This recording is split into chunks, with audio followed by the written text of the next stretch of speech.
Hello hello guys, నేను మీ దానికి ఈసారి కొత్త మళ్ళీ తిరిగి వచ్చేసాను. ఇప్పుడు M1917తో ఈ టీం బయట ఎట్లయినా చేయాలి గాయస్, హేస్ కొట్టాలి. చూద్దాం.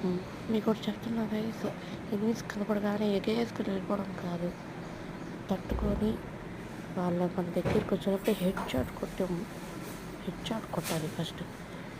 ఎనిమిది కనపడగానే ఎగేసుకొని వెళ్ళిపోకూడదు. చూడండి, ఇప్పుడు ఎనిమిది నాకు ఎదురున్నా నా ముందు నేను వెళ్ళకుండా ఉంటే వాళ్ళని పరీక్షించుకోవడానికి కూడా బయటకు వస్తాడు. చూడండి ఇప్పుడు అదిగోండి, బయటకు వచ్చాను. అక్కడ కొడతారేమో అని నేను రాడుగా నా దగ్గరికి రానివ్వండి. అప్పుడు వాళ్ళకి మనం చుక్కలు చూపిస్తాం. చుక్కలు చూపిస్తున్నాం గాయస్. వస్తున్నాడు. ఓ మై గాడ్, చోటు బ్రో కిల్ ఎత్తేసావు కదరా నా కొడుక.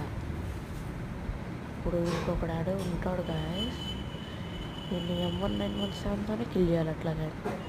ఓ మై గాడ్, మా టీమ్ డెబిట్స్ వేస్ట్ చేసేసారు. అరే యార్, ఇట్లా డెబిట్స్ వేస్ట్ చేశారు కదా యార్. అరే ఇప్పుడైనా వీళ్ళని ఎత్తగా బాధేద్దాం గాయస్.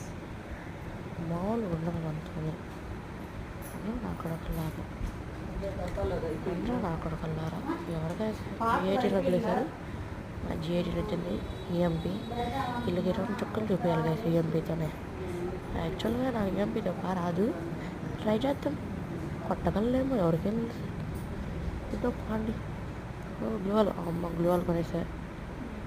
ఎనిమిస్ ఉన్నారు గాయస్. ఇక్కడ G18 పట్టుకోవాలి. లాంగ్ రేట్లో ఉన్నారు. నేను వెనక నుంచి వెళ్ళి కొడదాం గాయస్. వాళ్ళ వెనక నుంచి వెళ్ళి వాళ్ళకి చుక్కలు చూపిస్తాం. ఇక్కడ ప్లేస్ లేదే.